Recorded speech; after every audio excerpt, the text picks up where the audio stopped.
Thank you very much. I had a very good telephone conversation, extremely good, with Senator Schumer a little while ago. We're working on various elements of the deal, and the Democrats are very much wanting something to happen, and the Republicans likewise are very much wanting something to happen.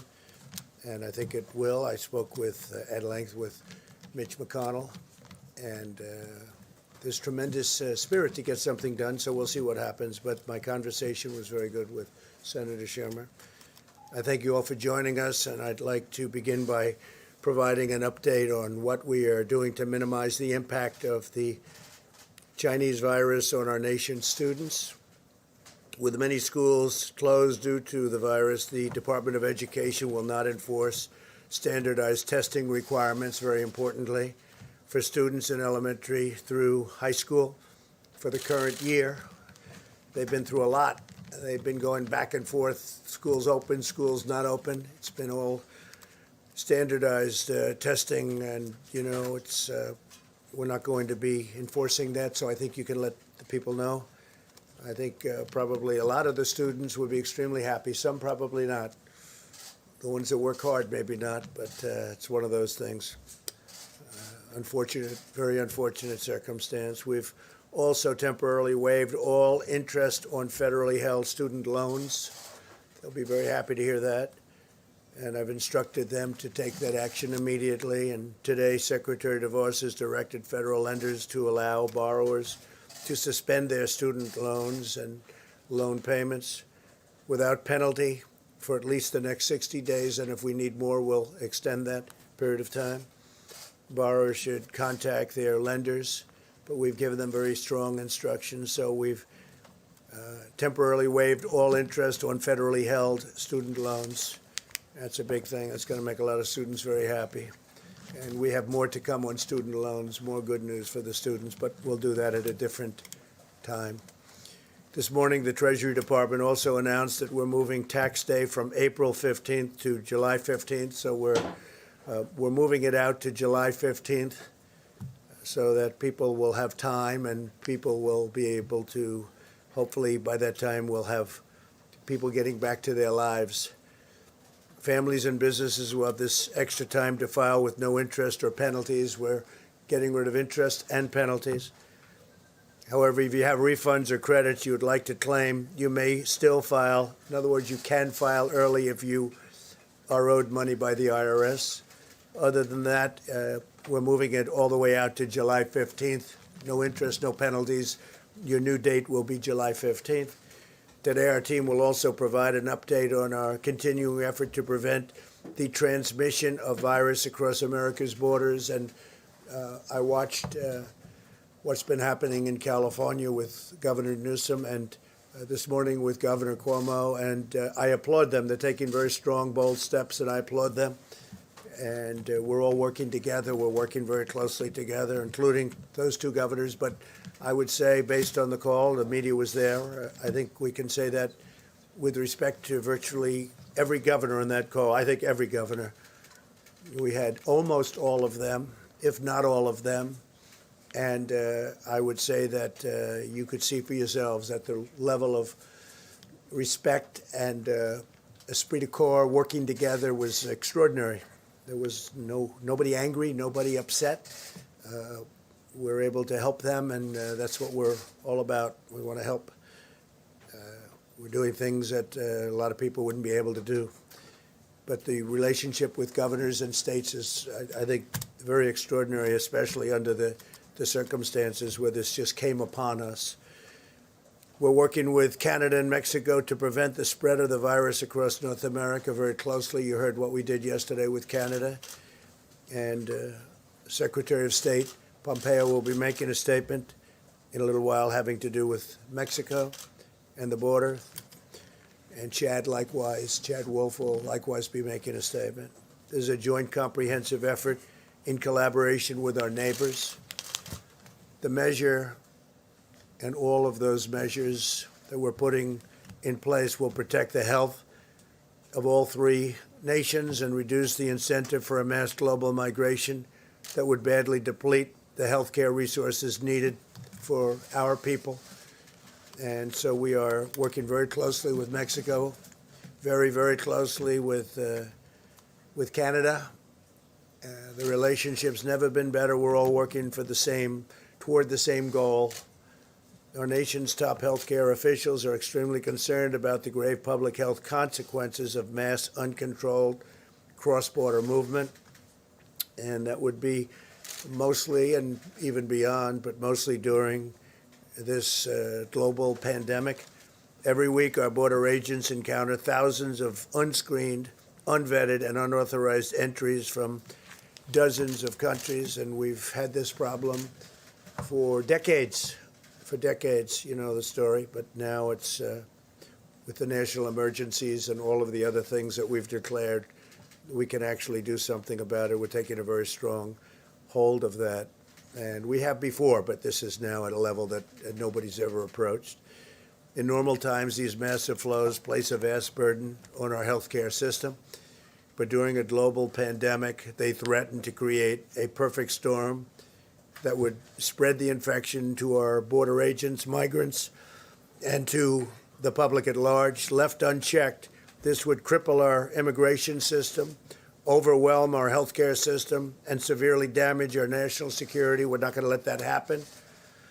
So we have a lot of information, and they'll be discussing that in a moment. To confront these public health degrees, the Centers for Disease Control and Prevention has decided to exercise its authority under the Title 42 of the U.S. Code to give customers of border protection the tools it needs to prevent the transmission of the virus coming through both the northern and the southern borders. So we're treating the borders equally, the northern border and the southern border. They're both being treated equally. A lot of people say that they're not treated equally. Well, they are. As we did with Canada, we're also working with Mexico to implement new rules at our ports of entry to suspend non-essential travel. These new rules and procedures will not impede lawful trade and commerce. Furthermore, Mexico is taking action to secure our own southern border and suspend air travel from Europe. So we're coordinating very closely with the air travel going to Mexico and then trying to come into the United States. The actions we're taking together with our North American partners will save countless lives. At the conclusion of my remarks, Secretary Azar, Secretary Pompeo, Secretary Wolf, we're going to be also taking some questions with Tony and Deborah, who you've gotten to know very well. But they'll be discussing certain things, and I think you'll find them of great interest. We're going to be providing tremendous amounts of detail over the coming days, but a lot of it will be provided right now if you'd like to find out about it. There's been a week of resolute action, tremendous relationships have developed with people that frankly didn't get along, people that didn't like each other. They're now working together and maybe even in some cases learning about each other and liking each other. It's a nice thing. I invoked the Defense Production Act, and last night we put it into gear. We moved the National Response Coordination Center to the highest level of activists. I mean, if you take a look at what we did, the level of activation has been increased to a grade 1 level, which is the highest level. We're providing historic support to small businesses and to the states. The states need support. Normally, they do this themselves, but because of the magnitude of it, the federal government has gotten very much involved in terms of getting the equipment they need. So we're helping them. It's a responsibility they have, but we are helping the states a lot. That's why the governors, I think, in every case have been impressed and very nice. We enacted legislation guaranteeing paid sick leave for workers at no cost to employers. And I think it's very important. So they get paid sick leave at no cost to employers. We're accelerating the use of new drug treatments. We're advancing legislation to give direct payments to hardworking families. Throughout our country, Americans from all walks of life are rallying together to defeat the unseen enemy striking our nation. in times of struggle, we see the true greatness of the American character, and we are seeing that. A lot of people are talking about it. We're at 141 countries from what they're telling me, and some of those countries are really working in a unified manner, and they're working very unified with us, almost, I could say, a good number of them. Doctors and nurses are working nonstop to heal the sick. Citizens and churches are delivering meals to the needy. Truckers are making the long haul to keep shelves stocked. We've been dealing with the big stores and the big chains, Walmart. They've been fantastic, and others. They've all been fantastic. We've made it much easier for them to stock in terms of travel and travel restrictions. We're lifting restrictions so they can get their trucks on time. You're seeing very few empty shelves, and yet the amount of volume that they're doing is unprecedented because people want to have what they have to have, what they feel they have to have. And they're also buying in slightly smaller quantities, which is good because we're not going anywhere. We're going to be here. So I want to thank all of those very great companies for working so well. Americans from every walk of life are coming together. And thanks to the spirit of our people, we will win this war. And we're winning, and we're going to win this war. America will triumph, and America will rise higher than ever before. We'll be stronger than ever before. And we've learned a lot. We've learned a lot. We've learned a lot about relying on other countries. And I can say that I think in both a very good and a very bad way. Some good things came out of it, and some not so good things came out of it. So I'd like to move now to invite our team to provide information on the new measures to prevent viral spread at our borders. And I'll start by asking Secretary of State Pompeo to speak. He's doing a fantastic job, and like everyone else, he's been working very, very long and very, very hard, and he's doing the other more normal jobs of a great Secretary of State. But he got tied into this like everybody else, and he's been really doing a fantastic job. Mike, please.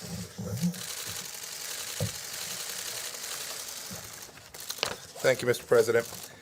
Before I address the efforts that we've been engaged in to push back against the Chinese virus, I want to assure the American people that, as President Trump just said, your State Department, your entire national security team is staying focused on the other diplomatic challenges around the world. Those include reducing risk to America from Afghanistan, holding the Iranian regime accountable for its malign activity, and our counterterrorism efforts against ISIS remain a priority for our team. Our number one priority across those mission sets remains the protection of the American people. The President and our team are very focused on it. I'll take this moment, too, to thank my team, State Department team, who is working long hours all around the world to take care of Americans who are stuck at places around the world. I'll talk about that more in just a minute. You've all seen Dr. Birx with me, State Department official who's doing great work, but I want to give a shout out to all of the State Department team here in Washington and around the world that are working overtime to help us push back against this pandemic. Under the President's leadership this week, we've taken two important steps. First, as President Trump announced on Wednesday, the United States and Canada jointly agreed to restrict all non-essential traffic across our border. This decision goes into effect tonight at midnight. The restrictions will be reviewed after 30 days, and they exclude traffic and movement across the border for work or other essential reasons. We're grateful to have such an outstanding friend to the north who is committed, as we are, to defeating this virus. I also want to announce today that the United States and Mexico have agreed to restrict non-essential travel across our shared border.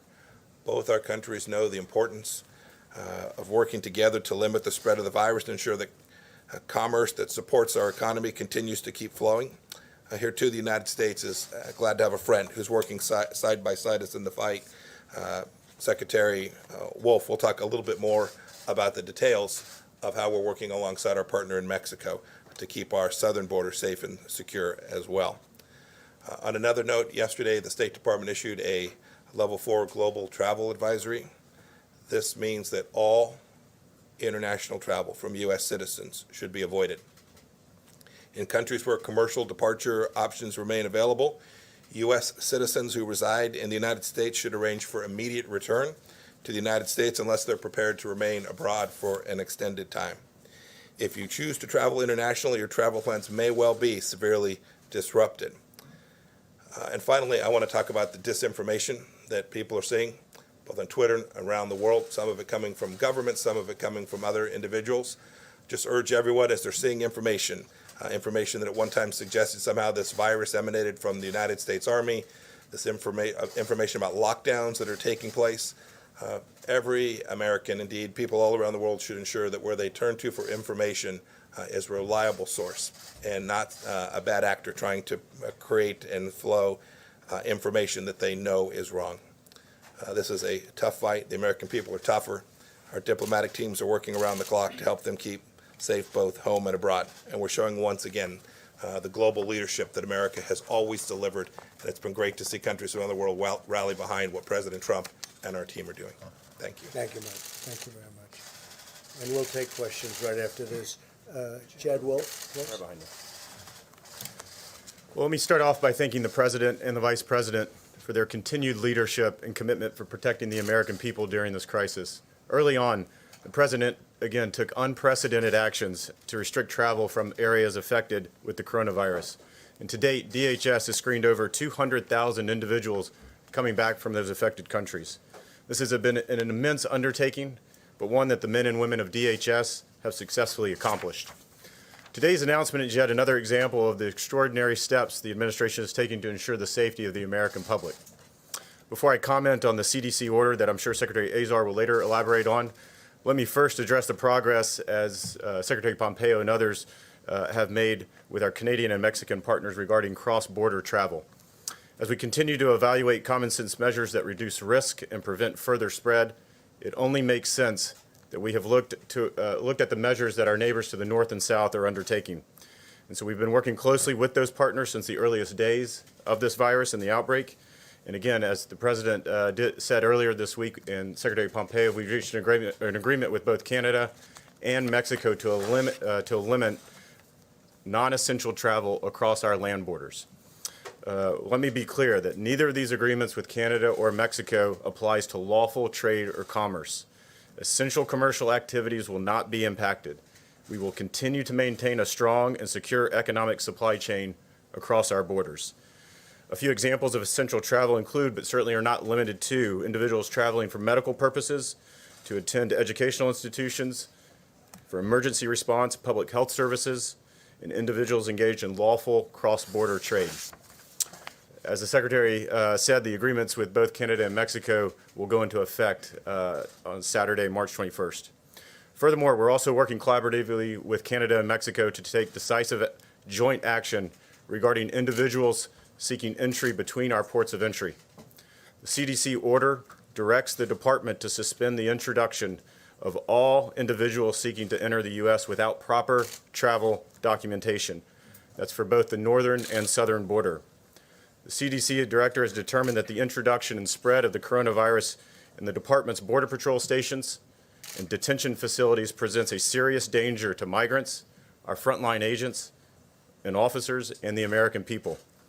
So it's important to note that the department currently apprehends foreign nationals from over 120 different countries around the world, the vast majority of those having coronavirus cases.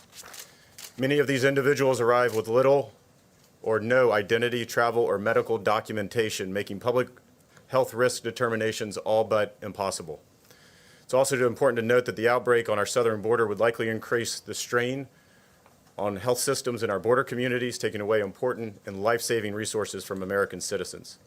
Tonight, again at midnight, we will execute the CDC order by immediately returning individuals arriving without documentation to Canada, Mexico, as well as a number of other countries without delay. And so, again, CBP is positioned to execute these measures as we continue to keep our borders secure and safe. Before I conclude, let me just wrap up by thanking the brave men and women of DHS, specifically CBP, and across the government for the work that they do day in and day out to keep the American people safe from the coronavirus. The department has a number of frontline officers that have tested positive, as well as others who are self-quarantining, and that I am doing everything that I can to protect these patriots as they continue to defend our homeland during this crisis. Thank you. Thank you very much, David. Thank you. Yes, Secretary. Today's announcement is just the latest in a long line of bold, decisive actions the President has taken to protect Americans from the coronavirus spreading across our borders. In January, within 2 weeks of China's notifying WHO about the virus, and with only 45 cases in China, we began screening travelers from Wuhan. Then, over time, as the outbreak evolved, the President restricted travel from China, Iran, and Europe. Our health experts say that these measures have been truly effective at slowing the virus's spread to our shores. Just think about this. Italy and the United States both saw their first travel-related case of coronavirus around the exact same time, the last week of January. And yet we have had precious time to continue our work around vaccines, therapeutics, and other preparations, while Italy has tragically been overwhelmed with critical patients for several weeks now. The President today is taking action to slow the spread of infectious disease via our border. Under Section 362 of the Public Health Service Act, the CDC is suspending the entry of certain persons into the United States because of the public health threat that their entry into the United States represents. This order applies to persons coming from Mexico and Canada who are seeking to enter the country illegally and who would normally be held in a congregate setting like a Customs and Border Protection station. It does not apply to U.S. citizens or lawful permanent residents. During this pandemic, a number of health challenges arise when illegal immigrants arrive at our northern and southern borders and are taken into immigration custody. We're talking about significant numbers of illegal immigrants. From this past October through February, DHS has processed more than 21,000 inadmissible aliens at the northern border and more than 151,000 inadmissible aliens at the southern border. CBP facilities were never designed to hold large numbers of people and to protect agents and migrants from infection during a pandemic, nor to treat them for a novel virus if large numbers are infected. When held at border facilities, these migrants risk spreading the virus to other migrants, to CBP agents and border healthcare workers, and even the United States population as a whole. In such circumstances, the kind of social distancing measures the CDC and the President have recommended are simply not possible. On top of that, any resources that we are using to reduce the risk of infection among CBP agents, healthcare workers, and migrants in these facilities are drawing on an American healthcare system that is already fighting the coronavirus pandemic. That's why the President and his administration are taking these important steps to keep Americans and our immigration system safe from these health risks as part of our whole-of-government approach to combating the coronavirus. Thank you, Mr. President, for the work that you've been doing throughout this crisis to slow the spread of the coronavirus and to keep our country safe. Thank you very much. Thank you. Maybe Tony or Deb, please. Thank you, Mr. President. So we continue to review the data very carefully from around the globe, as I know many of you are. We continue to see signs that, again, individuals under 20, 19 and under may have severe disease, but majority and all have recovered to date. We still see that same trend. And frankly, from Italy, we're seeing another concerning trend, that the mortality in males seems to be twice in every age group of females. This should alert all of us to continue our vigilance to protect our Americans that are in nursing homes. This requires all of the community, and when you see the sacrifices that many Americans have made, the sacrifices that the service industry has made to close their restaurants, close their bars, and so that the spread is discontinued, and then you really understand how all of Americans must make the same sacrifice. We continue to ask you to follow the presidential guidelines of no groups coming together of more than 10, that if anyone in the household is sick, that everyone quarantines in the household together, and that we continue to focus on those who have the most vulnerability to this illness. Now, to the moms and dads out there that have children with immunodeficiencies or other medical conditions, we don't know the level of risk, and I know you will also protect them in the same way. There just is not enough numbers at this time to really tell them if they're at additional risk or not in the same way that adults are. I don't have any new data. I can see the look on your face of saying, is she seeing something new? I don't have any new data, but I think it's important for us to be as honest with the American people as we can. And when we don't have data, be very clear that we don't know. Finally, no one is immune. I sometimes hear people on radio or others talking about, I'm immune to the virus. We don't know if the contagion levels are different in age groups, but we know it's highly contagious to everyone. Do not interpret mild or moderate disease as lack of contagion or that you're immune. You just happen to have a better immune system, and the ability to fight the virus in a way that maybe older people or people with existing medical conditions can't. And that's why it's very important at this moment that all of you carry that message about the sacrifices that many have made, particularly our service providers and our frontline healthcare workers. They are making that sacrifice every day so that every American can move through this well. But we need every American following the presidential guidelines. Thank you. Thank you very much. Tony, please. Thank you very much, Mr. President. I just want to underscore a couple of things that I've said a few times to this group. You may recall that just a week ago or so, I said the two pillars, the two elements of our capability to contain the infection and the surge of infections in this country rely on two things: keeping infections from coming from without in. We've been very successful in doing that with China and with Europe. Now we have the northern and southern border issues. There's a fundamental public health reason for doing that, because we cannot be preventing people from coming in from one area when they can actually go into the other. So that's an important reason. Understand that there's a public health reason for doing that. The second thing I think is really important is what happened in New York today, what Governor Cuomo mentioned about an hour ago, some rather strong issues that have been addressed with his recommendations. Not recommendations, essentially orders. Now, we have a group of recommendations and guidelines that are applicable to the entire country. You know them. We've been over them.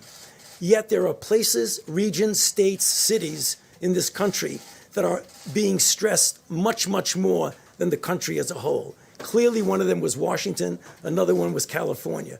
Governor Newsom made some very important, difficult decisions. Today, Governor Cuomo did the same thing.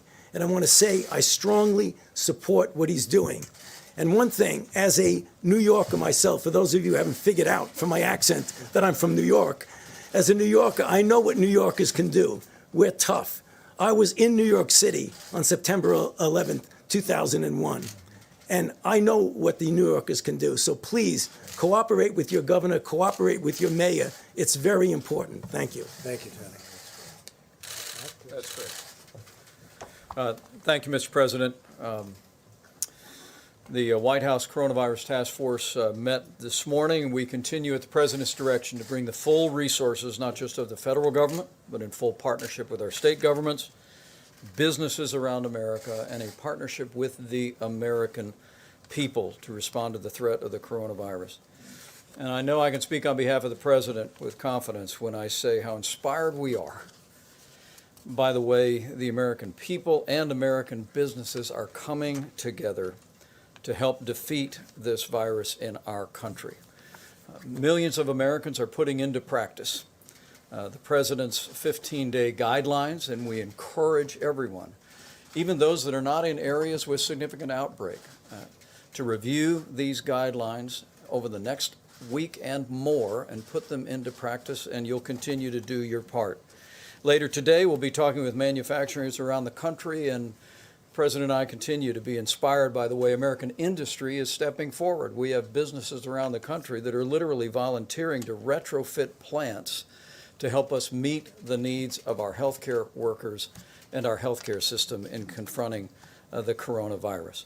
As the President mentioned yesterday, following his decision to put FEMA in the lead, the emergency declaration, we actually met with all the nation's governors from the FEMA National Response Coordination Center. The President and I, our entire team at the federal level, couldn't be more grateful for the efforts of all of our governors in implementing the guidance that is being issued, not only from our task force, but also in taking strong measures in their own communities to protect their citizens. We want to urge every American to heed your local authorities, listen to their guidance, and also do your part to slow the spread. We reiterated to all of the governors that the President, by putting FEMA in the lead, will continue to implement a plan that is locally executed, state-managed, and federally supported, that puts the health of America first.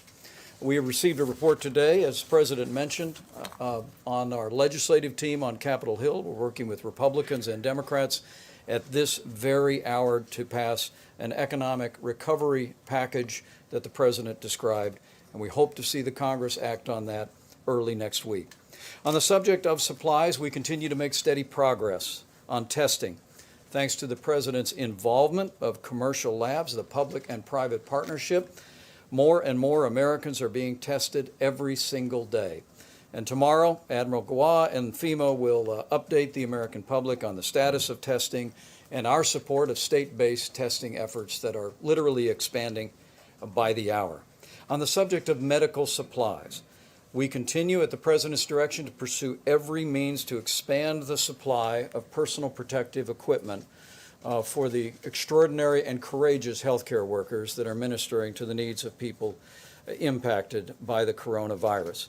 We have a policy of procuring, allocating, as well as conserving the resources that we have in our system. And now that the President worked with the Congress to make industrial masks fully available for hospitals to be able to purchase, to be able to use as protective equipment, we're more encouraged than ever about the availability of those important N95 masks to our healthcare facilities. And over this weekend, we'll be announcing a major procurement from the federal government of N95 masks as well. We're also encouraged that we're finding new alternatives to increase the supply of ventilators. We've mentioned that we have a federal stockpile, some 20,000 ventilators on standby, but that doesn't count the tens of thousands of ventilators that are in our healthcare system around the country. But the President has challenged us to work to free up other ventilators from other sources around the country. And there are two different ways that we're doing that. Number one, in our recent discussion with anesthesiologists, we've literally identified tens of thousands of existing ventilators that can be retrofitted and converted to be ventilators for people struggling with the coronavirus. But also, on the President's behalf, on behalf of all of our task force, we want to continue to urge every American and every American hospital and healthcare facility to postpone any elective medical procedures. This will free up bed space, free up hospital capacity for people that are struggling with the coronavirus, and it'll also free up equipment that our healthcare workers need. It is inspiring that we continue to receive reports that businesses around America are donating N95 masks to their local hospitals. Businesses large and small are donating hundreds, in some cases millions of N95 masks. And I know how grateful the President is, and we all are. And let me close by saying, as all of our experts have said many times, while the threat of serious illness to the average American from the coronavirus remains low, every American can do your part to reduce the burden on your health, on your family, the burden on our healthcare system, and especially the threat to the most vulnerable among us by putting into practice the President's 15 days to slow the spread. And as the President said at the outset of his remarks, I know that millions of Americans are doing that just now, and the greatness of the American character is shining forth. Thank you, Mike. Thank you very much. Okay, thank you. Go ahead. You had a call with Senator Schumer. He says you've now agreed to invoke the Defense Production Act to actually make those medical supplies that hospitals say are in severe shortage. So 2 questions. Is that what you're doing now? It is. I did it yesterday. We invoked it, I think, the day before. We signed it the evening of the day before. And invoked it yesterday. We have a lot of people working very hard to do ventilators and various other things, yes. So you're using it now to tell businesses We are they need to using make it. ventilators, masks, respirators? We are, for certain things that we need, Okay. including some of the very important emergency. I would say ventilators, probably more masks to a large extent. We have millions of masks which are coming and which will be distributed to the states. The states are having a hard time getting them. So we're using the Act. The Act is very good for things like this. We have millions of masks that we've ordered. They will be here soon. We're having them shipped directly to states. So you said you were signing this but not invoking it. This is what you said yesterday, and that you would only do so in a worst case scenario. Yeah. So are we now at a worst case scenario? We need, no, it's no different other than we need certain equipment that the states are unable to get by themselves. So we're invoking it to use the powers of the federal government to help the states get things that they need, like the masks, like the ventilators. Yes, Steve? What Governor Cuomo has done in New York, is there any more consideration to a national lockdown to keep people in their homes? I don't think so. Essentially, you've done that in California, you've done that in New York. Those are really two hotbeds. Those are probably the two hottest of them all in terms of hotspots. I don't think so, because you go out to the Midwest, you go out to other locations, and they're watching it on television, but they don't have the same problems. They don't have, by any means, the same problem. New York, California, Miami, the governor's doing an excellent job. Governor DeSantis in Florida. We have some pretty hot spots in Florida, too. But we're and the state of Washington, of course. But that was largely, if you look at it, it was one nursing home that had problems like you wouldn't believe. So no, we're working with the governors, and I don't think we'll ever find that necessary. We're about a week into your 15-day guidelines. Are you happy with the progress? Would you like to see? I am happy. I am happy with it. We'll have to see what the results are at the end of 14 days, let's say. We'll know by the 15th day to see what we do. But I'm certainly honored by the way the American people are working, because it's work. It's work not to work. This is the first time this has ever happened. And we're working out a tremendous financial package for them so they don't work. Who ever heard of this? Usually you work out a financial package to get people working. We're asking people not to work. Social distancing, a new term that's become probably the hottest term there is. So, no, I'm very honored by the way the American people are taking this, I mean, so seriously. Yes, John? Mr. President, a question for you and a question for Dr. Fauci, if I could. There's been some concern among Democrats on Capitol Hill that the Phase 3 fiscal stimulus is weighted too much in favor of corporations and not enough in terms of individuals. What did your conversations with Senator Schumer yield on that front? Well, I think that really all of that is being discussed right now. We talked about, as an example, buybacks, stock buybacks. I don't want to have stock buybacks. I don't want people spending. I don't want some executive saying we're going to buy 200,000 shares of stock. I want that money to be used for the workers and also for the company, to keep the company going, but not for buybacks. I haven't spoken to a lot of the Republicans or Democrats on it. We discussed it, and I don't like buybacks. I didn't like them the first time. Are you and Senator Schumer? So we're on the same discussing. page? We're discussing that. We're discussing many Are things. you on the same page with Senator Schumer? We're not so far away. I'll tell you, we're not very far away. And to Dr. Fauci, if I could. Dr. Fauci, as was explained yesterday, there has been some promise with hydroxychloroquine, this potential therapy for people who are infected with coronavirus. Is there any evidence to suggest that, as with malaria, it might be used as a prophylaxis against COVID-19? No, the answer is no, and the evidence that you're talking about, John, is anecdotal evidence. So as the commissioner of FDA and the president mentioned yesterday, we're trying to strike a balance between making something with a potential of an effect to the American people available at the same time that we do it under the auspices of a protocol that would give us information to determine if it's truly safe and truly effective.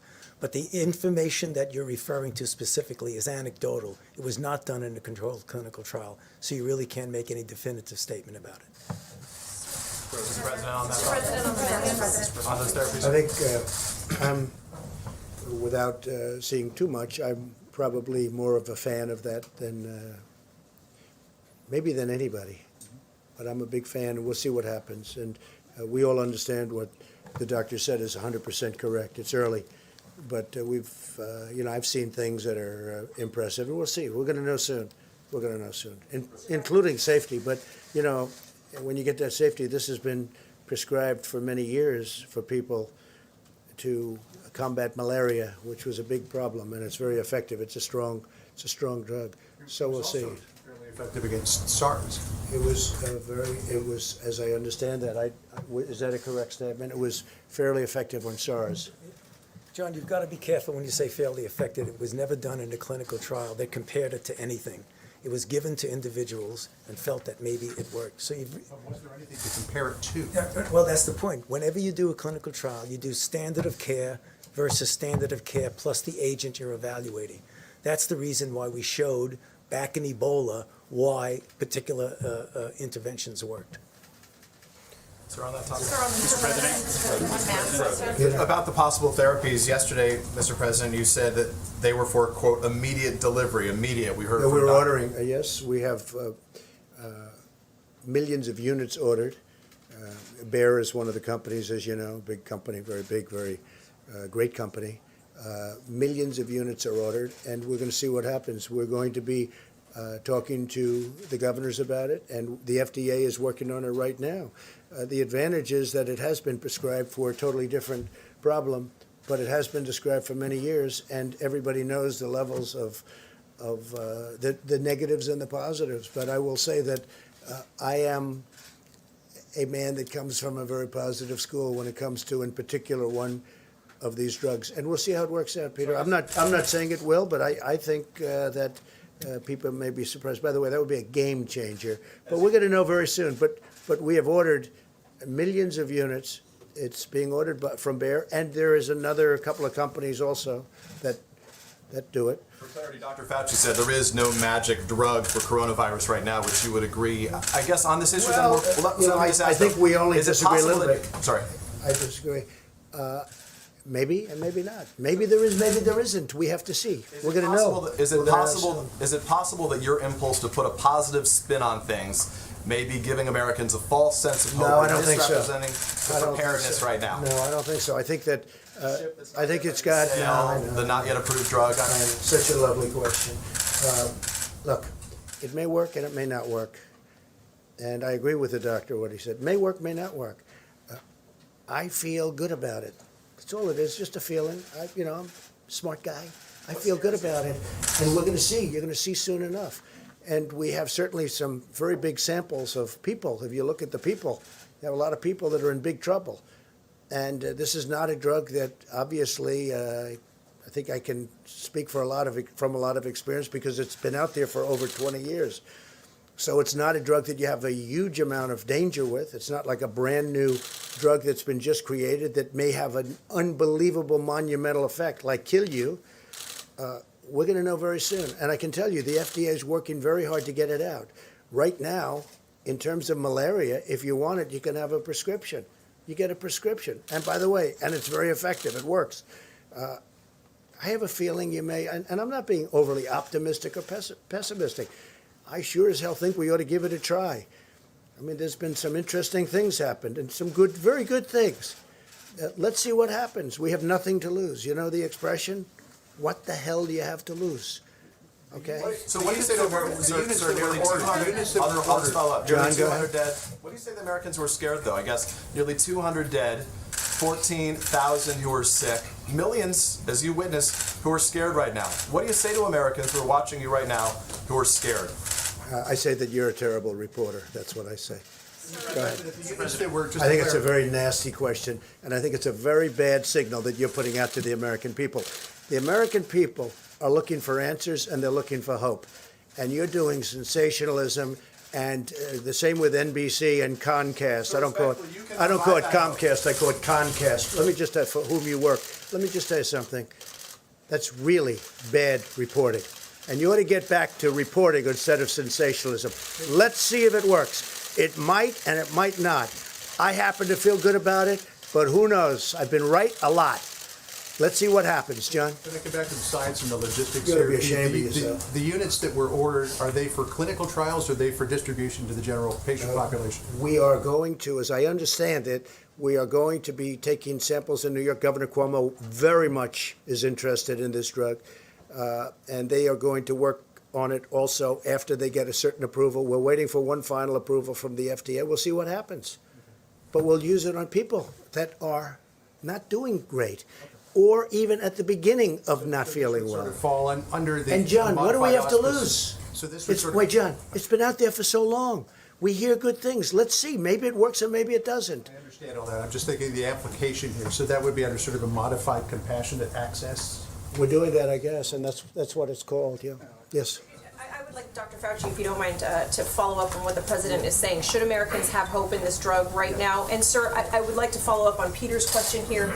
Could you please address Americans in this country who are scared right now? This is a very valid concern that people have. No, there really isn't that much of a difference in many respects with what we're saying. The president feels optimistic about something, his feeling about it. What I'm saying is that it might be effective. I'm not saying that it isn't. It might be effective, but as a scientist, as we're getting it out there, we need to do it in a way as while we are making it available for people who might want the hope that it might work, you're also collecting data that will ultimately show that it is truly effective and safe under the conditions of COVID-19. So there really isn't different. It's just a question of how one feels about it. Is there any reason to believe it's not safe? Well, certainly as a drug, any drug, John, has some toxicities. The decades of experience that we have with this drug indicate that the toxicities are rare and they are, in many respects, reversible. What we don't know is when you put it in the context of another disease, whether it's safe. Fundamentally, I think it probably is going to be safe, but I like to prove things first. So it really is a question of not a lot of difference. It's the hope that it will work versus proving that it will work.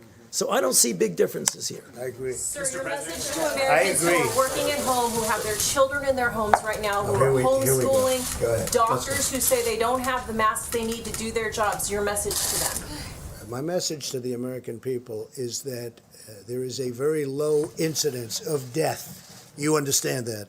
And we're going to come through this stronger than ever before.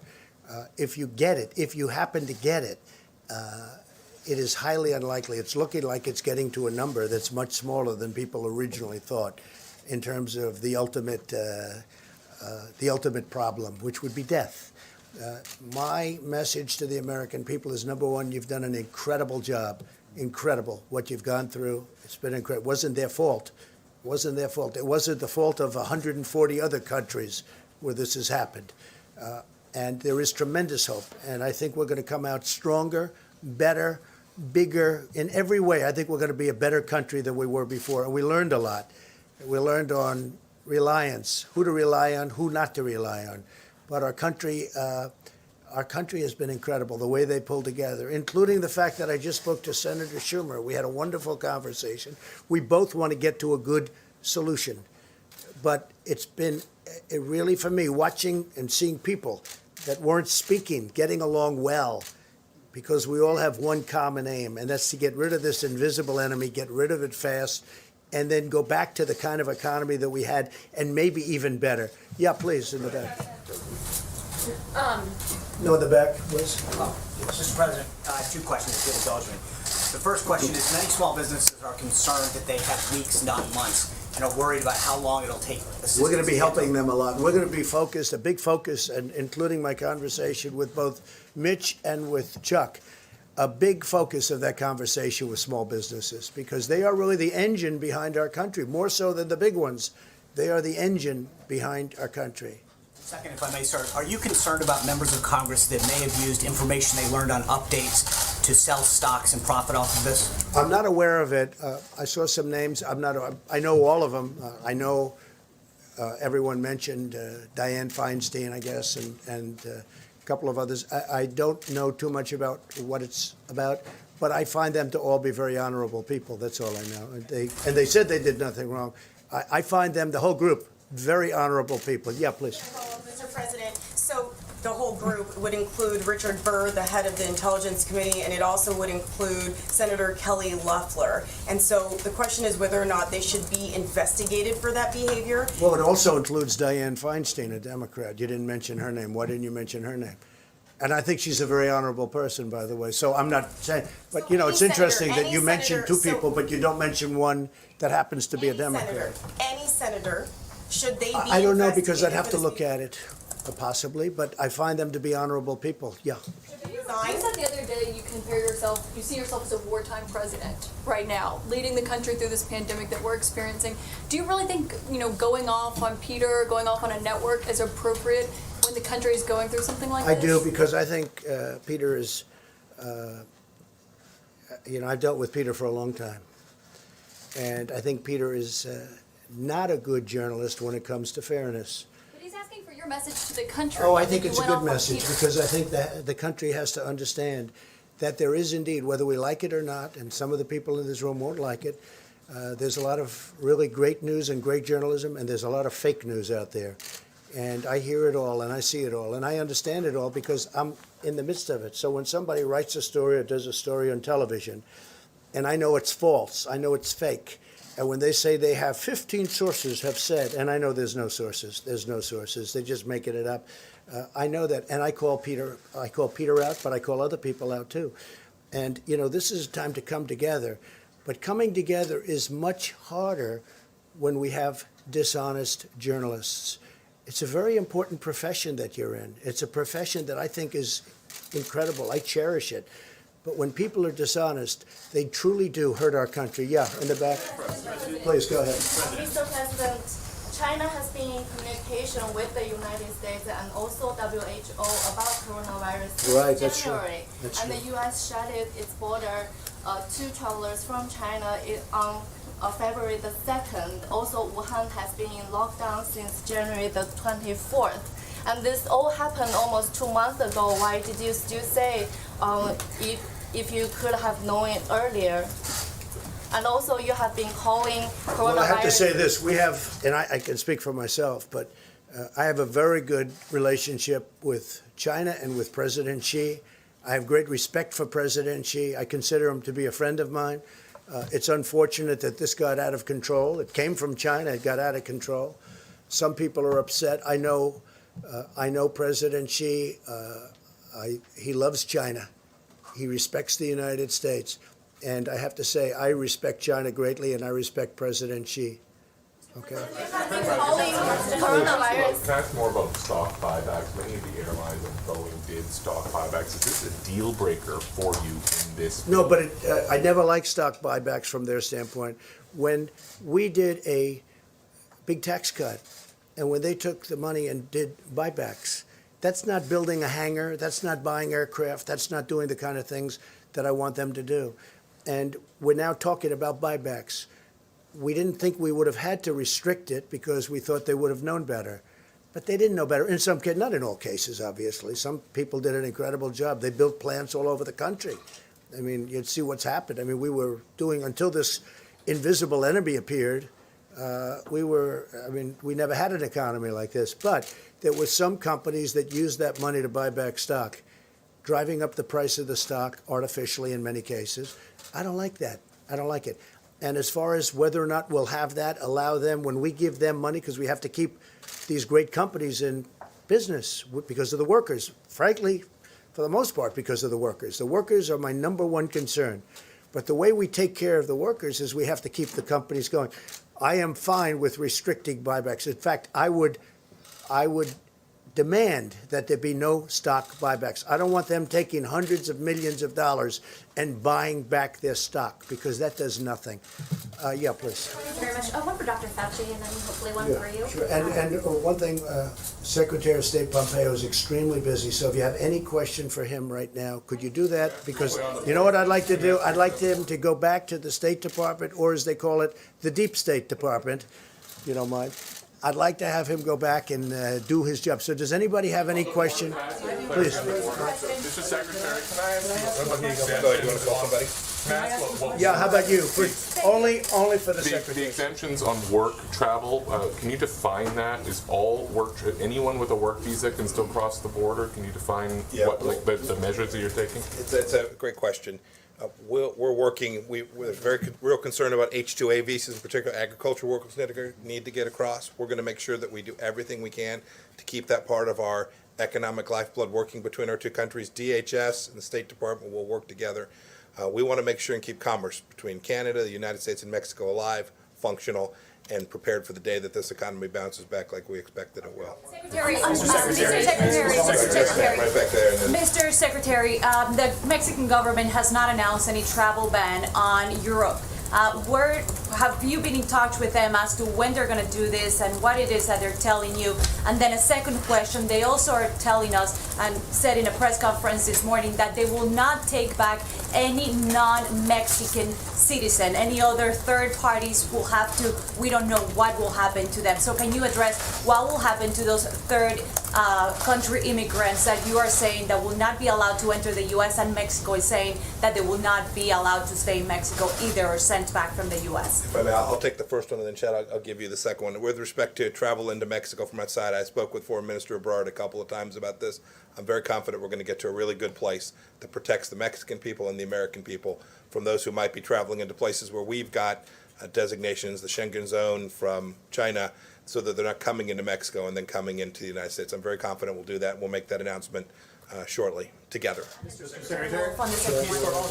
again, as we implement the CDC's order, again, we're going to take a number of individuals that cross the border illegally and repatriate them or remove them quickly back to Mexico, back to the Northern Triangle, and back to any other country. So we're going to do that in a rapid fashion. We'll continue to work with Mexico to make sure that Mexican nationals go back as well as other populations. But are you sending Guatemalans back to Guatemala or Cubans back to Cuba? What would you do with those third countries that are not Mexicans? So we're doing all of the above. We're going to be sending, again, individuals back to Mexico, individuals back to the Northern Triangle countries, Cuba, Haiti, all of the, again, 122 different nations that we see, nationalities that come across that border. We'll be sending them back individually to their countries, but also working with Mexico to send additional populations back there as well. And just to put it, when you said, before you said the non-Mexicans going to Mexico, we're not sending them to Mexico. We're sending them back to their own countries, not to Mexico. Why would Mexico take people that aren't from Mexico? We're sending them back, in the case of Guatemala, Honduras, El Salvador, a lot of other countries, they go back to the country from where they came. Okay, and Mike, please. Secretary Pompeo, on the issue of disinformation, is there any particular locus for this disinformation, or is it diffused? It's pretty diffused, unfortunately, but we've certainly seen it come from places like China and Russia and Iran, where there are coordinated efforts to disparage what America is doing in an activity to do all the things that President Trump has set in motion here. Other than what you're doing this morning, what are you doing to fight back? Lots of things, lots of work. One of the things we want to make sure is the American people go to trusted sources for that information. But we've made clear, we've spoken to these countries directly that that they need to knock it off, that we don't approve of it. And then there are a handful of other things we're engaged in to make sure that the right information is out there and accurate information is given. This idea of transparency and accurate information is very important. It's how we protect American people from something like this ever happening again. Mr. Secretary, the Peace Corps volunteers. You want the American people to be coming to trusted sources of information. Does it undermine you at all when the president stands up here and he attacks news outlets calling us untrustworthy? Somebody else have a question? Mr. Secretary, the Peace Corps volunteers have the Peace Corps volunteers. Secretary. Please. In terms of Americans who find themselves stranded in places where there are no longer flights to get back to the United States, what efforts are being made to help them? I appreciate that question. So we're doing lots of things. We've had a couple places in particular, Peru and Morocco. I think we've had the first 2, maybe 3 now flights out of Morocco. We're going to work to get people back. We're urging individuals when they can get back on their own. They traveled there on their own. When they can get back there on their own, they ought to try to do that. But we have a team stood up at the State Department, the Repatriation Task Force, that is working each of these instances. So we've heard from individuals, members of Congress. We're trying to get Americans back from these places where air travel has been disrupted. And we'll get that done over time. We'll get it done successfully. Do you have any sense of how big that problem is? How long is there any sense of just how big that problem is? How many people? We don't know the full scale of it yet, but we think we have the largest number identified, and we're working. If there are those who are watching that are someplace, and you can go on the State Department website. You can log into, I think it's step.gov. You can go to STEP and log in, and we'll track it, and we'll try to get everybody back just as best we can. Secretary, how long are these border restrictions likely to last along the south and north borders? Well, they'll last as long as we need to do it to protect the American people from the virus. I couldn't tell you how long it's going to last. Have you determined whether Iran is responsible for that rocket attack last week? So maybe we shouldn't say that. So let me just get back to you on the answer to that. And what we can say with certainty is this: we've made clear all along that the Iraqi Shia militias are funded, trained, equipped by the Iranians. And we've urged the Iranians not to do that, and we've told the Iranians that they will be held responsible for those attacks when they threaten American lives. The Peace Corps volunteers that are in 60-plus countries, have they all been returned? You know, I don't know if they're all back or not yet. I know that they were directed to come back. I know that most of them are back. I couldn't tell you if we have all of them back yet. And I then don't know. Secretary Esper's not here, but to get tests to the troops in Iraq and Afghanistan, are you able to give us a progress report on the status of that, if they're able to get tests? I don't know the answer to that. I know we have State Department officials, too, who are concerned, want to make sure we get them tests, our team as well, and we're working on that. We've had significant success on that to date. There are a few places we've not been able to get them, but we will. We'll get them there. Secretary Pompeo, how exactly are you going to get those Americans back, and do you have any plans to get the military involved in that? We're going to use all the tools we can. These first efforts are combined commercial, private flights that will fly in, bring them back to a destination here in the United States. So we'll do that. There are some that will travel back other ways as well. And we've worked with the Department of Defense to say where there is space available, we'll be able to bring them back on those flights as well. It's a whole government effort to make sure we get them back. They're gonna help us every place they can. Secretary Nesbitt, I've talked about it a couple times. Thank you, Secretary. Question on Iran again. Is there any consideration to relaxing sanctions on Iran during the coronavirus crisis, as they've been particularly hard hit? That's an important question. The whole world should know that humanitarian assistance into Iran is wide open. It's not sanctioned. We've offered to provide assistance to the Iranians as well. I talked with Dr. Tedros from the World Health Organization about this. We're doing everything we can to facilitate both the humanitarian assistance moving in and to make sure that financial transactions connected to that can take place as well. There is no sanction on medicines going to Iran. There's no sanctions on humanitarian assistance going into that country. They've got a terrible problem there, and we want that humanitarian medical healthcare assistance to get to the people of Iran. But the sanctions themselves, no movement. We are working to do all the things we've had in place for the first 3 years here to deliver security for the American people. They know the answer. Iran, they know the answer. Iran, the leaders, they know the answer to your question. Wasn't it appropriate for the president to call your department the Deep State Department at a time when thousands of diplomats are working very hard around the world to combat this pandemic? I've worked with the president for 3 years now. I know how much he values the people that work on my team. I know when I was the director of the Central Intelligence Agency how much he valued the work we did. I know that he watches our team, Dr. Birx, all the team that's working to push back against this virus to keep America safe. I know how much he values them. What a good answer. Yes, go ahead. Mr. President, Can I ask a question? Mr. President, Very true, too. Go ahead. Mr. President, No, behind you. I apologize. Please, go ahead. the news, I have two questions. The first to Secretary Pompeo. The news hours learned that the CDC picked up that there was some sort of virus happening in Wuhan, the coronavirus happening in Wuhan as early as December. When did the CDC start letting other agencies know that there was something in China happening, that this coronavirus was happening? And then when did the whole government approach start to happen? So I'll let the CDC or Dr. Fauci, you want to talk to that? Yeah, Secretary Azar, please. Yeah. Yeah, so we were alerted by some discussions that Dr. Redfield, the director of the CDC, had with Chinese colleagues on January 3rd. It's since been known that there may have been cases in December, not that we were alerted in December. And then, Mr. President, the other question I have for you. Excuse me, we'll do it in a second. Let Mike, May I just say one more thing? There's been some discussion about China and what they knew and when they knew it. And I've been very critical. We need to know immediately. The world is entitled to know. The Chinese government was the first to know of this risk to the world. And that puts a special obligation to make sure that the data gets to our scientists, our professionals. This is not about retribution. This matters going forward. We're in a live exercise here to get this right. We need to make sure that even today, the data sets that are available to every country, including data sets that are available to the Chinese Communist Party, are made available to the whole world. It's an imperative to keep people safe. We talk about the absence of data sets, not being able to make judgments about what to do. This is absolutely critical. This transparency, this real-time information sharing isn't about political games or retribution. It's about keeping people safe. And so when you see a delay in information flowing from the Chinese Communist Party to the technical people who we wanted to get into China immediately to assist in this, every moment of delay connected to being able to identify this the risk vectors, creates risk to the people all around the world. And so this is why, It's not about blaming someone for this. This is about moving forward to make sure that we continue to have the information we need to do our jobs. Mr. Secretary, what message do you think it sends to other countries when you have the President of the United States lashing out at reporters? I've had my frustration with reporters too. All I ask when I talk to the media is that you listen to what we say and report it accurately, and it's frustrating.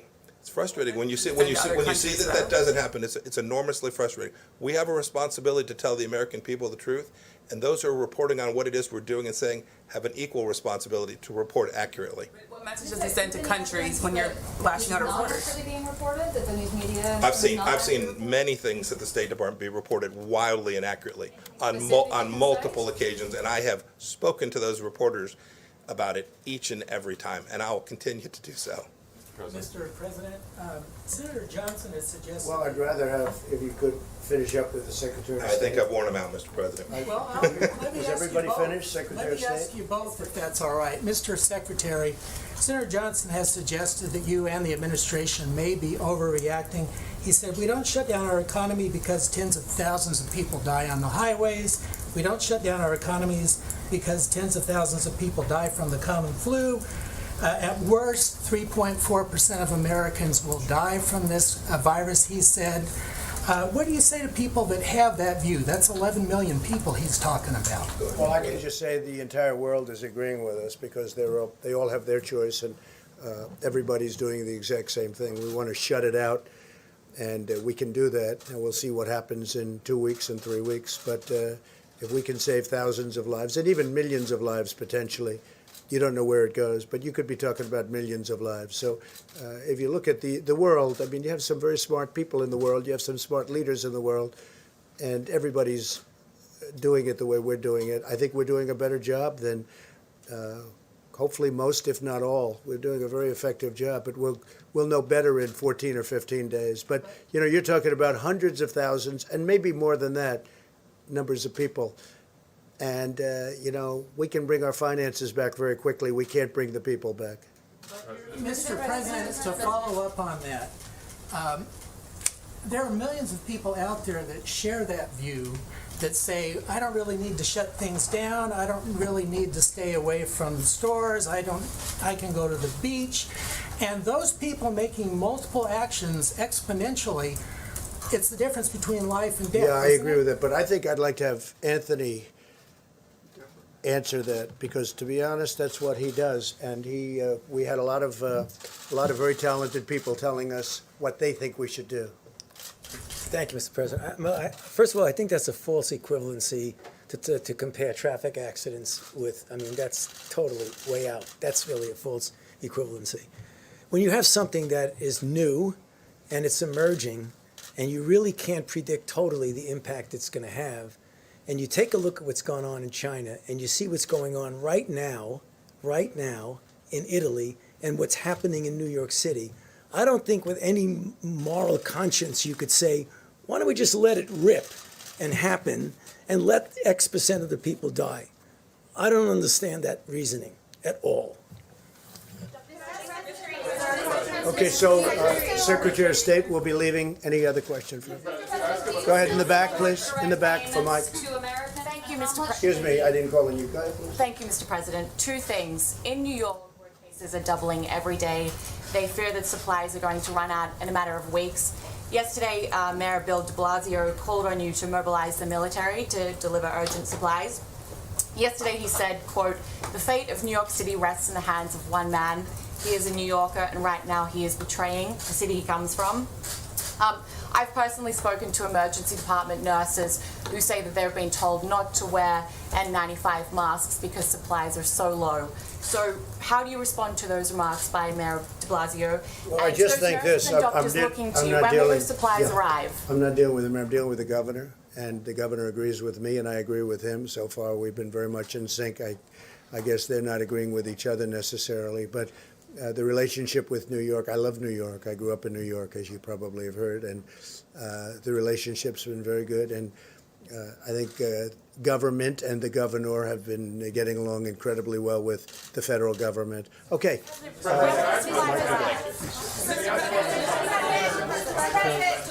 please. Question for Secretary Wolf, if I could.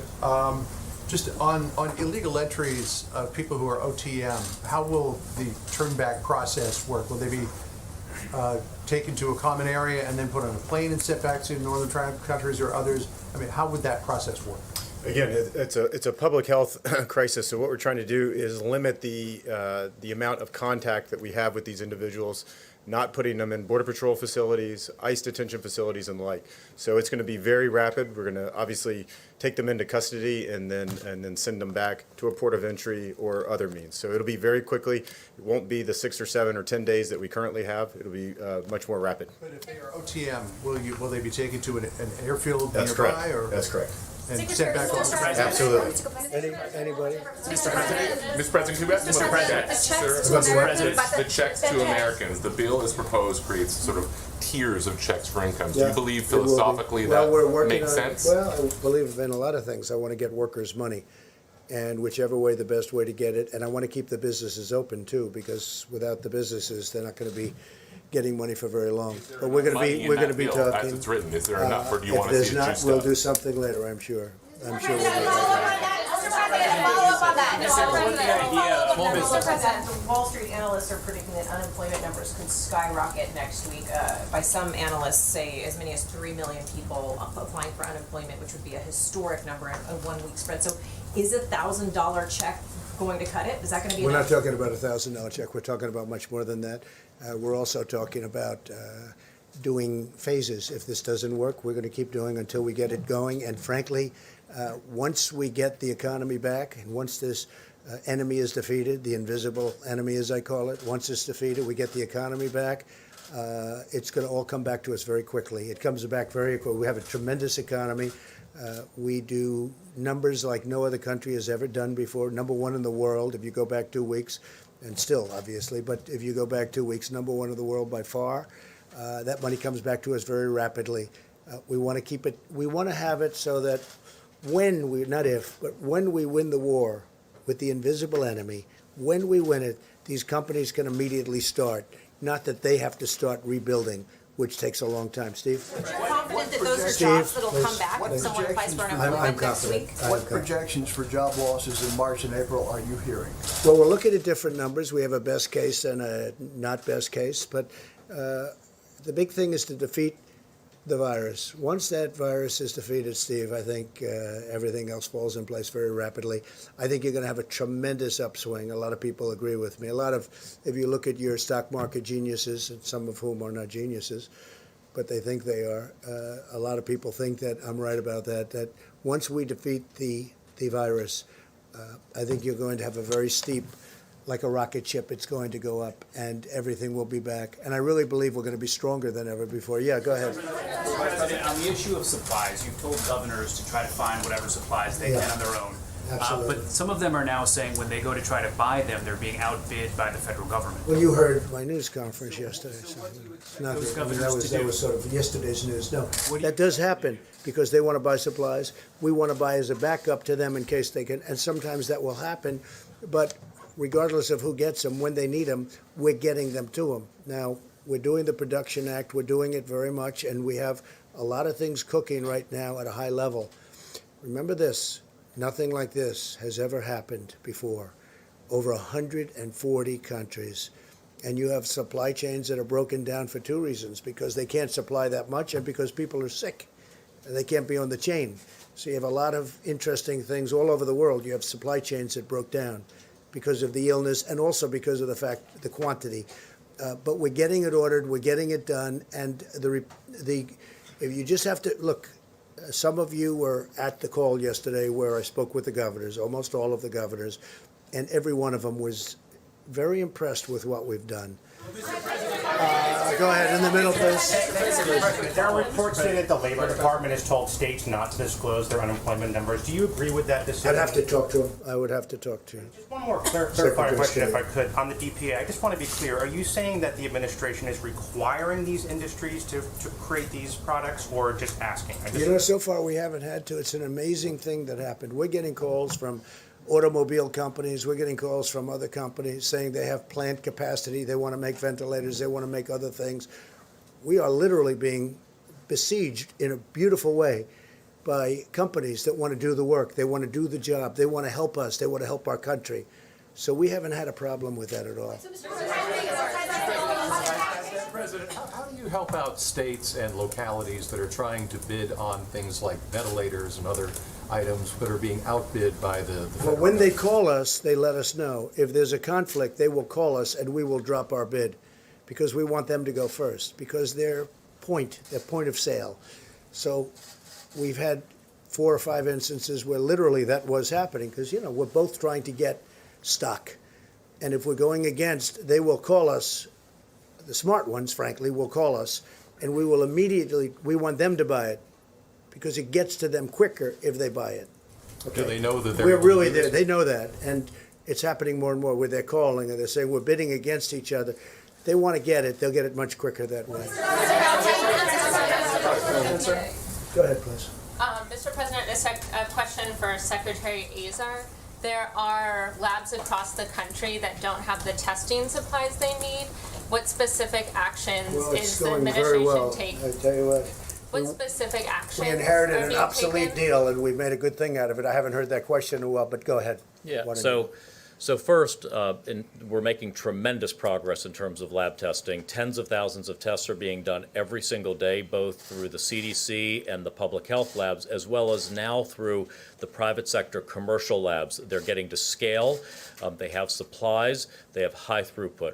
We do hear anecdotally, occasionally, of, say, a public health lab or another one that has a concern about this supply or that supply. Through FEMA, we actually are standing up a laboratory task force to answer those questions. Usually, it's that the lab people do not understand that there are actually alternative supplies in the marketplace that they are perfectly free to use. We've actually had to put out some common myths and truths about that. For instance, the other day, we were getting calls from governors saying, we don't have swabs, there are no swabs, there are no swabs. Our supply people went in the open marketplace and bought 200,000 swabs in the open market, and I just sent a letter to every governor sending them swabs. So some of it's just they aren't listening or checking with us about all the freedom, all the capacities out there. It's a complex system with 330 million Americans and all of these labs. So sometimes there's a lab that doesn't understand how much flexibility they have and how much supply there is out there. And we're working through the new FEMA Integration Center to help correct that for folks. Secretary Azar. Be happy to. How well that's working. Well, as I said, more and more tests are being performed every day. And as we learn about the results that are being reported around the country of coronavirus tests, our experts continue to look at the numbers and see that some 90% of Americans that are tested do not test positive for the coronavirus. And so it can give you a sense of the magnitude of testing that's going on. We have the number of cases that we've reported today, but it's in some cases near to 10 times that have been tested. But let me also emphasize how important it was in answering these questions for governors and local officials that the President stood up FEMA and the National Response Center, where we briefed governors yesterday.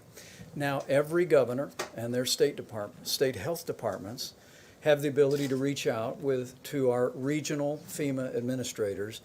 And that's how, as the President said, we're sorting out those potential conflicts between very significant federal purchases and procurements and as hospitals and state governments are purchasing as well. I think the new streamlined system operating now in all 50 states and our territories of governors and states going through their regional administrator for FEMA is going to make it more possible for us to ensure that our hospitals, our healthcare providers have access to what's available on the open market and elsewhere. Mr. Vice President, you're the head of the task force. You've seen the numbers. You've spoken to average Americans. You're a former governor.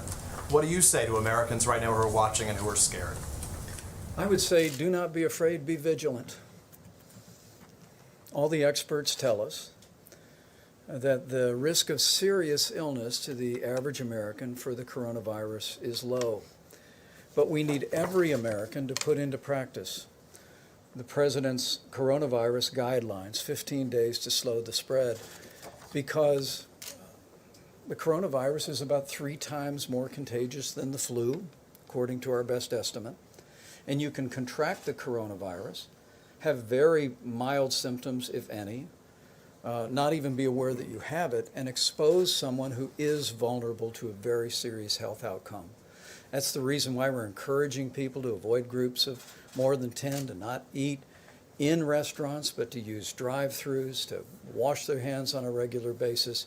And particularly, we're going to continue, as the President has directed us, to focus on the most vulnerable population, which are seniors with serious underlying health conditions or anyone with an underlying immunodeficiency. It's those people we need to care for, but it's going to take all of us working together to make sure they're safe. Mr. Vice President, on the issue of ventilators, Mr. Vice President? Because you just said that you haven't had to require companies to up their production of medical supplies. But you said last night you invoked But I the didn't say that. DPA. I'm confused. When Are we you need requiring something, them, when we or- need something, because of the act, when we need something, we order something. And as you know, 2 days ago, I invoked the act, which was a big step. I'm not sure that it had been done before, certainly not very much. And when we need something, we will use the act. What has happened is, before we even go out, many, many companies, great companies, companies in a totally different business are willing to do things and make things, because that's what they do. They make product. They're willing to make product for us, medical product, that we need very badly for the states, that the states can't get, they haven't been able to get. And you know, most of the states, in no way did they do anything wrong. They were stocked up. They were all equipped. Unfortunately, they've never had a thing like this. So they need help from the federal government. This is important. You haven't actually directed any companies to start making more ventilators or masks, I right? have, yes, I have. Companies. A lot, and they're making a lot of ventilators, and they're making a lot of masks. Go ahead, please. Go ahead. Mr. President, Yes. partially following up on that, are there automakers right now who are retooling their production facilities to make ventilators or I can't say masks? they are, but they will be very shortly, because we're working with one in particular that wants to make ventilators. They called us yesterday, and we're working on a transaction. They're going to make ventilators. They say they've done it before, which surprised me, but they can do it very easily. Secretary Azar, yes, this is partially for you, partially for Secretary Azar. You said yesterday that you had spoken to Carnival Corporation's chairman. Carnival, yeah. Yes, and he said that he could donate some No, ships. not donate, that's not the Or word not donate, donate. He okay, didn't- lend, He's not lend, giving them, he's going to let lend. you use them. I Okay. spoke with Mickey Lend. Harrison, who's the president, chairman, CEO, and owner. I And think he he's got could every lend title some he can ships have. to potentially be He said, hospitals. he said to me that he was willing to, if we need ships for helping people, that Carnival would be absolutely willing to help us in Los Angeles, in New York, wherever they may be, in Miami, where they're very big. If we needed something, they would be willing to. So far, we haven't needed to, and we're bringing the big hospital ships up in California. We haven't. We're working with the governor of California, as you know, with Gavin, and we haven't made a determination. We're also talking to folks who would like it in Seattle, so we're discussing where it can be most useful. We've spoken with Governor Cuomo, and we're bringing the big hospital ship up in 2 weeks, and we're going to have it in New York Harbor, someplace in New York Harbor. So my question is, one, it sounds like you haven't taken them up on it yet, but No, I have taken you them up. I could. said if we need it, I'll let you know. Okay. and That's called secondly- taking them up. And secondly, Right now, we don't need it. cruise ships have a lot of frequently contacted surfaces, and so this is where you come in, Secretary Azar, potentially Dr. Fauci. Do you have concerns about the cruise ships being used as hospitals? Well, I can tell you they're very clean, and also those surfaces, the germ, as you know, the virus disappears over a period of time, and these ships are very clean. They've been kept very clean. They've been gone over, but the virus, as you know, if it's on a surface for a certain, they have actually charts, different kinds of surfaces, it disappears over a period of Why time. not just use hotels? I mean, what are you trying to get at? Go ahead. Well, that's what I'm asking. Why not It just use hotels? disappears, the virus disappears when it's on surface after a certain number of days, or in some cases hours, depending on the surface it's in. Go ahead, please. Thank you. A quick follow-up. So can you name any of the companies that you've asked to start making these ventilators or face masks? I will be, but first I want to get the approval from the company, because I don't want to be doing that. Okay, well, I assume they'd like it, but I'll let you know. Okay, well, thank you. And this is for Dr. Fauci. I mean, one company that has openly stated it is General Motors. So that's one of the, did one of the companies, government but ask General Motors to I do didn't that? speak to them about announcing it, but I'll announce it. I'm sure they wouldn't be, but we have others also. Okay, thank you. Okay. And so for Dr. Fauci, there's new research out from that the CDC has released that many of the people that have, or that 13% of the people with the coronavirus got it from someone that was asymptomatic. So my question is, does that change the way the approach that should be taken? And do you think that's the case, or I mean, do you think that, or do you not agree with that research? The recommendations that are here applies to whether you're in physical contact with someone who could be infected with symptoms versus asymptomatic. I don't really think it changes anything. Certainly, there is some degree of asymptomatic transmissibility. It's still not quite clear exactly what that is. But when people focus on that, I think they take their eye off the real ball, which is the things you do will mitigate against getting infected, no matter whether you're near someone who is asymptomatic or not. It's the same thing. Physical separation and the care that's outlined here is going to take care of both of those things. Thank you, Mr. President. I have a question about testing.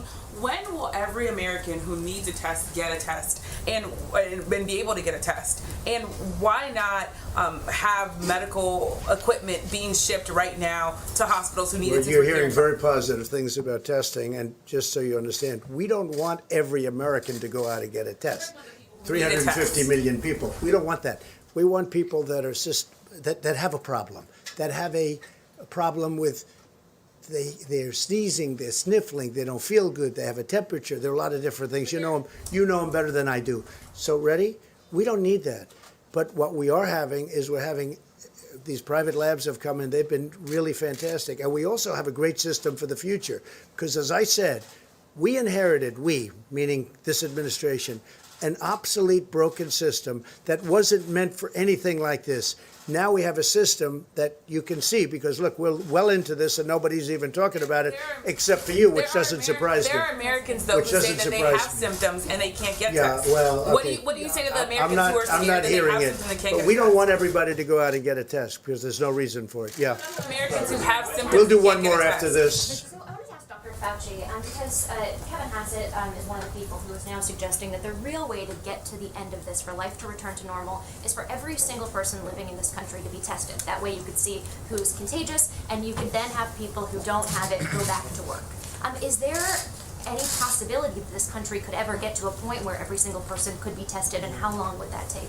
Thank you for the question. I've heard that before. I don't connect the dots there. I don't see how testing everybody in the country is going to help you to implement this. This should be implemented universally, at least at this level for everyone. The things we spoke about a while ago, that you want to really ratchet it up, like Governor Newsom is doing in California, like Governor Cuomo is doing in New York, or how you put an end to this outbreak. Testing is important. It would be nice to know, and there are certain things you could do, but let's not conflate testing with the action that we have to take. Whether or not you test, do this.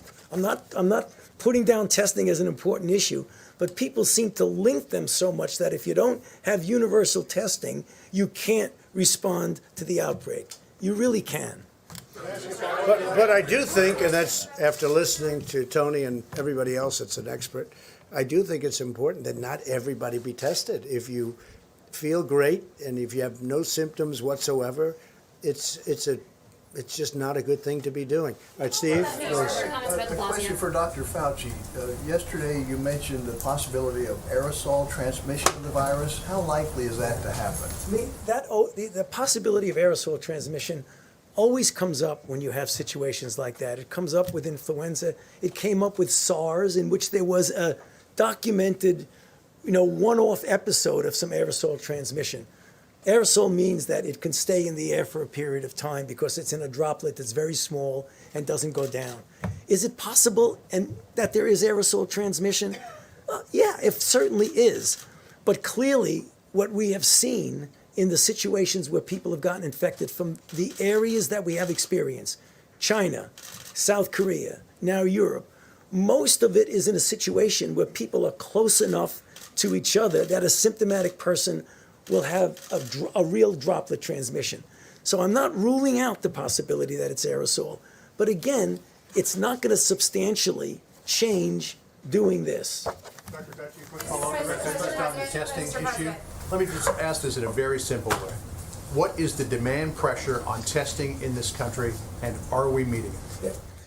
I get the same calls that many of you get, that someone goes into a place who has a symptom and wants to get a test, and for one reason or other, multiple logistic, technical, what have you, they can't get it. That is a reality that is happening now. Is it the same as it was a few weeks ago? Absolutely not, because as the Secretary and others have said, right now that we have the private sector involved, the availability, not only just availability, but the implementation of the availability is getting better and better and better. Having said that, I understand and empathize with the people who rightfully are saying, I'm trying to get a test and I can't. So is that a way of saying we are not yet at a point where we are meeting the demand pressure? Well, the answer is yes, John. We are not there yet, because otherwise people would be never calling up saying they can't get a test.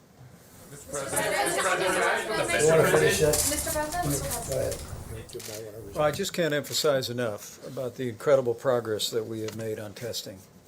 All of you are reporting, and media outlets around the country are as well, that many, many more tests are being performed every day, literally by the tens of thousands.